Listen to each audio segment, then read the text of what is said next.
오늘 우리 마가복음 16장 14절에서 20절 마가복음의 마지막 부분입니다. 보니까 3년 제가 온 지 3년 됐는데 3년 동안 오후 때는 이제 마가복음을 한 거죠. 그래서 거의 3년 가까이 하면서 마가복음이 마무리되는 것 같습니다. 뭐 이상한 고백이긴 한데요. 마가복음 16장 14절부터 20절 혹시 이렇게 자세히 살펴보신 적 있으세요? 보통 이렇게 마지막 장 이렇게 결론은 많이 보는데 마가복음 16장을 잘 본 것 같은 기억이 없어요. 사실은 이 같은 공간 복음이라 그래서 같은 내용의 것을 이제 이야기한 마태, 마가, 누가 복음, 보통 우리가 마지막 예수 그리스도의 승천과 예수님의 이렇게 우리에게 사명을 주심을 이제 보통 이야기할 때 우리는 보통 마태복음을 많이 보게 됩니다. 그래서 마태복음 좀 어려운 말로 대위임령이라는 부분이 있어요. 우리가 잘 아는 부분. 그 부분을 자꾸 보는데 마가복음에서도 똑같은 우리에게 말씀을 선포하고 계십니다. 근데 조금 달라요. 그래서 이제 그 부분을 살피고자 합니다. 마가복음을 시작하면서 제가 말씀드렸던 게 있습니다. 마가복음은 의도적으로 제자들을 굉장히 답답하게 그리고 있다라고 말씀을 드렸습니다. 예수님의 제자들이 제자 같지 않은 모습들을 너무 많이 보여주고 있다라고 말씀을 드렸는데, 결론 부분이 되면 제자들이 이제 좀 제자답고, 그렇죠? 예수님의 부활 기다리고 소망하고 기대하고, 절대 그렇지 않습니다. 똑같습니다. 마지막까지 제자들은 우리를 실망시키지 않고 예수님께 혼납니다. 오늘 우리가 읽은 14절 말씀도 그렇습니다. 오늘 14절 말씀을 보시면, 그 후에 11 제자가 음식을 먹을 때 예수께서 그들에게 나타나서 그들의 믿음 없는 것과 마음이 완악한 것을 꾸짖으시니 이는 자기가 살아난 것을 본 자들의 말을 믿지 아니함이다 라는 것이. 끝까지 마가복음이 마무리되는 이 시점에서도 제자들은 제자들 같지 않은 행동을 하고 있습니다. 책망 받습니다. 끝까지 제자들이 책망 받습니다. 특별히 오늘 14절에서는 믿지 아니하였다, 믿지 아니함일러라 라고 이야기해요. 제자라는 사람들이 예수님을 믿지 않았다는 거예요. 오늘 본문에서 예수님이 책망하시는 것이 두 가지입니다. 14절에서 제자들에게 책망한 것이 두 가지인데요, 첫 번째는 바로 이 믿음 없음, 이것을 책망하셨어요. 믿지 못하는 것을 책망하셨다는 거예요. 사실은 그 앞 부분에 보면 막달라 마리아에게 예수님이 부활하셨다는 걸 알리시고, 막달라 마리아가 제자들에게 달려가서 예수님이 부활하셨다는 걸 알리셨어요. 그리고 그 뒤에는 우리가 흔히 아는 엠마오로 가던 두 제자 이야기가 여기도 나옵니다. 두 제자가 가다가 예수님을 만나고 예수님의 부활하심을 듣습니다. 그래서 또 와서 예수님이 부활하셨다는 걸 알려요. 그런데 그들이 믿지 않습니다. 그들이 전혀 그 얘기에 반응하지 않는다는 거죠. 왜 믿지 못했느냐 책망하고 계시는데, 사실 이 말씀을 보면서 왜 제자들이 저렇게 믿지 못할까, 제자들이 왜 저 모양일까, 처음에는 많이 생각했는데, 이 마가복음을 해오면서 이렇게 마가복음을 연구해 보면서 또 이렇게 보면서 어쩌면 저게 내 모습이구나, 저게 우리의 모습과 똑같구나라는 생각을 하게 되는 것 같아요. 굉장히 믿음 있는 것 같은데, 굉장히 신앙적인 것 같은데, 굉장히 하나님을 믿는 것 같이 사는데, 어떤 상황, 어떤 환경, 아주 특별한 뭔가를 만나면 전혀 믿음 없는 모습으로 나아갈 때가 많다라는 생각이 들더라고요. 내가 이렇게 믿음이 없었던가? 내가 이렇게 맹탕이었던가? 라는 생각을 할 정도로 어려운 상황이나 어려운 환경에 부딪히면 나도 믿음을 놓칠 때가 있다라는 생각을 하게 된다라는 거죠. 오늘 제자들 역시 그렇습니다. 그럼 제자들 입장에서 얘기를 해드리자면 분명히 굉장한 믿음의 고백이 있습니다. 제자들이 그냥 아무 믿음의 고백 없이 3년이라는 세월을 동안 예수님 따라다니면서 살았던 사람들 아닙니다. 그들도 분명히 고백이 있었고, 우리가 잘 아는 베드로의 고백, 예수님도 감탄했던 베드로의 고백, 이걸 알려준 건 혈과 육이 아니고 성령이 너에게 알려준 거다 라고 할 정도로 분명한 믿음의 고백이 있었고, 또 예수님의 제자다, 내가 예수님과 함께한다, 예수님의 제자이다 라는 것에 분명한 프라이드를 가지고 있었습니다. 분명히 그건 있습니다. 그런데 아주 극한 상황을 만나는 거죠. 믿고 따르고 왕이시다, 그리스도시요 살아계신 하나님의 아들이시다, 그래서 이분이 이제 어떻게 할 거다? 예루살렘으로 가서 로마의 세력을 다 깨트리고 새로운 왕국을 세울 거고, 그래서 나는 왼편에 너는 오른편에, 아니야 내가 더 왼편에, 아니야 내가 더 오른편에, 자기들끼리 싸웠잖아요. 그 예수님이, 하나님의 아들이신 메시아이신 그 예수님이 왕이 되실 거라고 굳게 철석같이 믿고 하다가 갑자기 예수님이 죽었어요.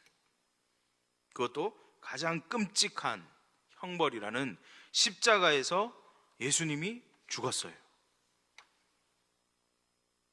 극한의 상황을 만난 거죠. 상상할 수 없는 상황을 만난 거죠. 그러니 요즘 아이들 말로 멘붕이 왔죠. 멘탈이 붕괴돼 버렸어요. 이게 무슨 상황인가 막 정신이 없는 거죠. 그럴 수 있을 것 같아요. 그래서 제자들이 저거 참 이렇게 하다가도 나도 그러면 그럴 수 있을 것 같다. 믿음 없는 모습 우리에게도 있을 수 있습니다. 나에게도 있을 수 있습니다. 어떤 상황을 만나서 극한의 어떤 것을 만나면 나도 믿음 버릴 수 있다라는 생각을 하게 됩니다. 그래서 제자들의 첫 번째 이 책망받음, 왠지 내 얘기 하는 것 같아요. 두 번째, 예수님이 제자들에게 책망하는 내용이 뭐냐면요, 완악함이에요. 완악함. 14절에 보면 너희의 완악함, 그것을 책망하고 계시거든요. 이 완악하다라는 말은요, 그 원어로, 그러니까 헬라어 원어로 보면 두 단어 합성어입니다. 두 단어가 합성된 단어를 썼어요. 원어로 보면 스켈로카르티아라는 단어를 썼는데, 스켈로카르티아라는 건 한 단어가 아니고 두 단어예요. 스켈로라는 단어하고 카르디아라는 단어가 합해진 건데, 스켈로는 딱딱하다라는 뜻이에요. 그리고 카르디아는 마음이란 뜻이에요. 그래서 이 말은, 완악하다라는 말이 뭐냐면 마음이 딱딱해졌다라는 거예요. 마음이 딱딱하다라는 거예요. 마음이 딱딱하게 굳었다라는 거예요. 딱딱하게 너희 마음이 굳어져 있는 것을 예수님이 책망하셨다는 겁니다. 이 딱딱한 마음, 이 완악함이 왜 책망거리가 되냐면, 바로 이 딱딱한 마음, 이 딱딱한 모습으로 살아감이 예수님이 다시 살아나실 것을 말씀하신 것을 믿지 못하게 만드는 거예요. 이 딱딱하게 굳어진 마음이라는 것이 무슨 말씀이냐면, 천막처럼, 그러니까 마음이 딱딱해졌다라는 의미보다는 마음이 딱딱한 뭔가로 이렇게 쌓여져 있다라는 의미가 더 크거든요. 내 생각, 내 경험, 내가 아는 상식, 내 지식, 내가 가진 전제, 그런 것으로 내 마음이 꽁꽁 싸매어져 있어요. 내가 열심히 하나님의 일을 하는 것 같아요. 내가 열심히 뭔가를 해요. 내가 하나님 주를 위해서 뭔가를 한다라고 생각하는데 완악한 마음인 거예요. 즉, 내 생각으로 싸매고, 내 경험으로 싸매고, 내 전제와 내 상식과 내 것으로 꽁꽁 싸매어서 내 뜻대로, 내 마음대로 하나님 일을 하는 거예요. 하나님의 뜻이, 하나님의 생각이, 하나님의 말씀이 내 마음에 와서 부딪히고 우리의 마음을 깨트리고 우리의 마음을 움직이고 우리의 마음을 녹여야 하는데, 우리의 마음이 내 생각, 내 경험, 내 전제, 내 지식, 나의 열심, 나의 열정, 이걸로 천막을 딱 쳐놨어요. 딱딱한 천막을 쳐놨어요. 말씀이 들어가지 않아요. 말씀이 작용할 수 없어요. 그것이 오늘 예수님이 말씀하신 완악함이에요. 완악함. 예수님이 분명하게 계속해서 말씀하셨습니다. 우리 마가복음 살피면서 예수님이 계속해서 예루살렘 입성하면서부터, 예루살렘 입성 전부터 이제는 말씀하시잖아요. 내가 죽을 것과 3일 만에 다시 살아날 것을 예수님이 계속해서 말씀해 주셨어요. 의미들을 분명하게 얘기해 주셨어요. 그럴 때마다 제자들은 완악한 마음으로 그 말씀을 받지 않는 거예요. 딱딱한 마음으로 그 말씀을 받지 않았어요. 예수님이 죽는다, 예수님이 그리고 다시 살아나신다, 그 의미가 무엇이다, 예수님이 아무리 이야기하셔도 자기 생각으로 가득 차 있으니까요. 자기 생각에 예수님은 지금 로마를 깨트리고 왕이 되셔야 되는 거예요. 죽으면 안 되는 거거든요. 예수님이 아무리 얘기를 해도 천막을 탁 쳐놓고 받지를 않아요. 완악한 마음, 딱딱한 마음으로 받지 않는다는 거예요. 이 완악하다란 마음, 이 표현이요, 제자들에게 쓰는 표현이 아니었어요. 원래 마가복음에 똑같은 표현이 어디 나오느냐면 마가복음 10장 5절에 나옵니다. 마가복음 10장 5절은 누구한테 하는 얘기냐면 바리새인한테 한 거예요. 마가복음 10장 5절에 예수께서 그들에게 이르시되, 그들은 바리새인이에요, 너희 마음의 완악함으로 말미암아 이 명령을 기록하였거니와 라고 말씀하시거든요. 바리새인들이요, 나쁜 사람들이 아니에요. 그러니까 행위로만 보면 그 사람들 같은 사람들이 없는 거예요. 최선을 다해요. 자기가 알고 있는 최선, 자기가 할 수 있는 모든 것을, 열정과 열심과 모든 것을 쏟아부어서 합니다. 그런데 그게 하나님의 뜻하고는 아무 관계가 없어요. 완악한 마음, 자기 생각, 자기 뜻, 자기 열정, 자기 열심으로 하나님 일을 해요. 그러니 하나님께서 보시기에 좋지 않죠. 하나님 뜻이 아니에요. 지 뜻이야, 지 뜻. 지 뜻인데 하나님 뜻인 척 하는 거죠. 그래서 하나님이 가장 극렬하게 예수님이 비판하시는 거죠. 하나님의 뜻과는 전혀 상관없이 자기의 열심, 자기의 열정 드리면서 그게 기준이 되어서 모두가 그 기준에 맞추어야 되고, 그보다 못하면 자기보다 못한 인간, 죄인이라 그러고, 그게 완악함입니다. 오늘 제자들이 그 완악함을 보였다는 거예요. 이 완악함이라는 것은 다시 말하면 하나님과 연결되지 못함이에요. 하나님과 연결되어 있지 않아요. 이것 역시도 우리의 모습일 수 있습니다. 분명히 우리가 열심히 해요. 우리의 열정을 내요. 우리의 힘과 우리의 모든 것, 시간도 쏟고 다 해요. 그런데 기억해야 돼요. 완악한 것이 아닌가. 우리의 마음이 혹시 완악해져 있지 않은가? 우리 완악함으로 지금 이 일을 하고 있지 않은가? 돌아보아야 합니다. 하나님이 원하는 뜻, 하나님이 이루시는 뜻, 하나님이 계획하시는 비전, 그걸 바라봐야지 거기에는 천막 치고 내 생각, 내 뜻, 내가 가진 것들, 내가 가진 열정들, 내가 가진 비전을 혹시 하나님으로 이렇게 살짝 포장지 바꿔서 하고 있는 모습 나한테 있지 않은가? 그 완악함이 있지 않은가? 돌아보아야 한다는 거죠. 14절, 이렇게 제자들은 마지막까지 혼납니다. 마지막까지 꾸중 듣습니다. 그런데 15절부터 말씀이요, 우리에게 엄청난 위로를 주는 말씀이에요. 왜 그러냐면 보세요. 제자라고 세웠어요. 12를. 한 명은 배신해서 죽었어요. 벌써 11명 남았어요. 11명 남았는데 예수님이 부활하신 후에 막달라 마리아에게도 보이고 다른 제자들에게도 보이고 또 제자들 모여있을 때도 몇 번씩이나 나타나셨어요. 근데 믿어요? 못 믿어요? 못 믿어요. 몰라요. 이게 뭔지 모르겠어요. 예수님은 죽으셨고 예수님은 부활하셔서 다시 오셨음에도 불구하고 여전히 믿지 못해요. 여전히 완악한 마음 가운데 거하고 있어요. 그래서 죽어서 다시 살아나신 예수님이 찾아와서 가장 먼저 하신 게 뭐예요? 오늘 마가복음에서는 혼냈어요. 소망이 없죠. 아무 소망이 없잖아요. 제자라는 것들이, 우리식으로 얘기하면 제자라는 것들이 3년간 예수님 따라다녔지만 결국 끝까지 그들은 소망 없는 모습을 보였어요. 또 혼났어요. 또 혼났어요. 마지막까지 혼났어요. 죽고 다시 살아나신 예수님이 또 오셔서 또 혼냈어요. 아무 소망이 없잖아요.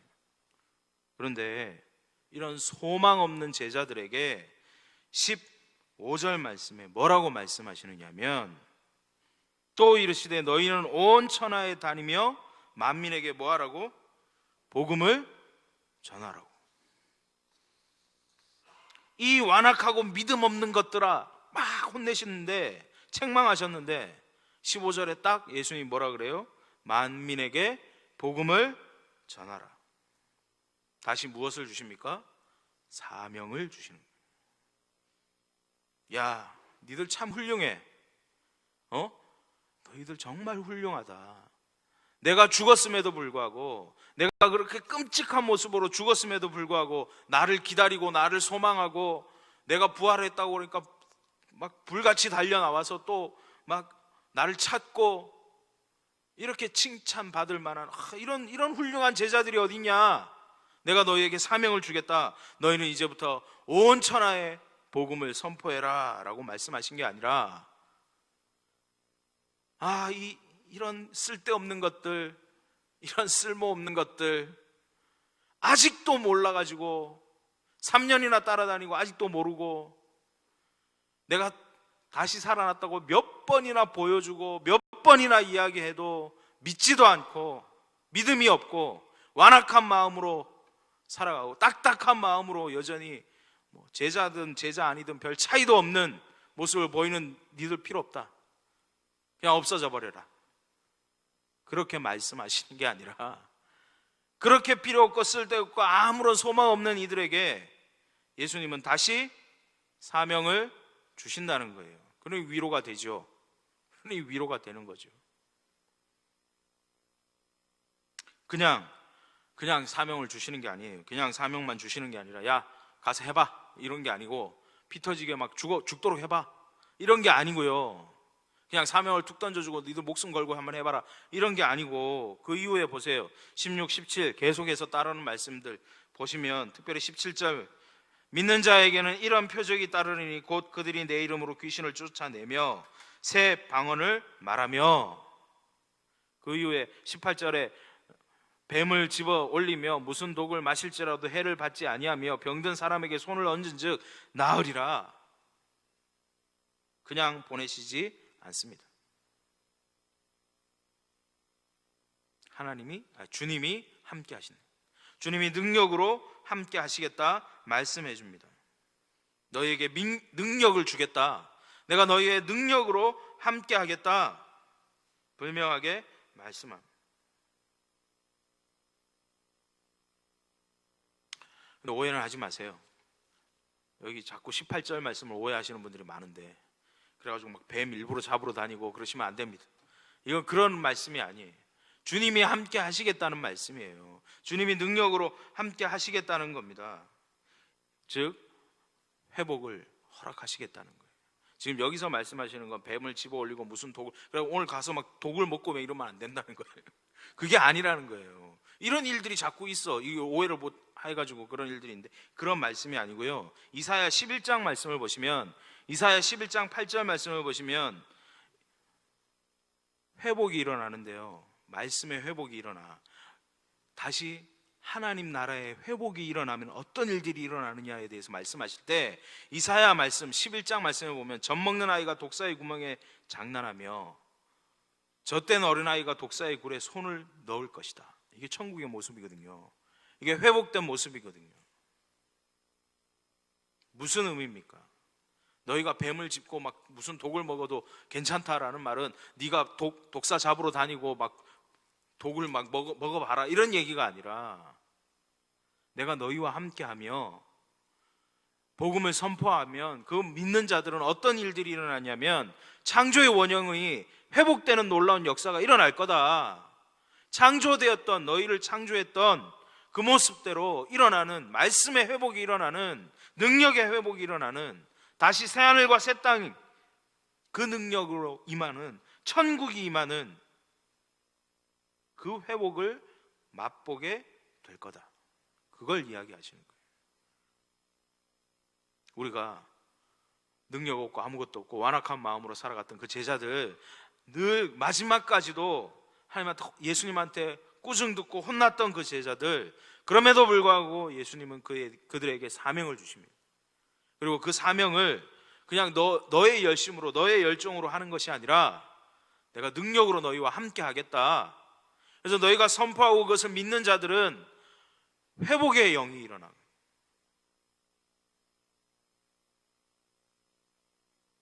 마가복음 16장 20절 마지막 말씀이에요. 제자들이 나가 두루 전파할세 주께서 함께 역사하사 그 따르는 표적으로 말씀을 확실히 증언하시니라. 증언하시는 것이 누가 증언하십니까? 누가 증언하지요 지금? 제자들이? 아니요, 주께서 하셨습니다. 나가서 전파하는 것, 나가서 일하는 것 제자들이 맞습니다. 그런데 진짜 역사하고 진짜 전파하시는 것은 누구다? 주께서 함께 하신다는 거예요. 주님께서 하신다는 거예요. 그래서 그 따르는 표적으로 확실히 증언하신다는 거예요. 증언하는 것도 누가 하신다? 주께서 하신다. 예수 그리스도께서 하신다. 우리에게 맡기신 건 뭐예요?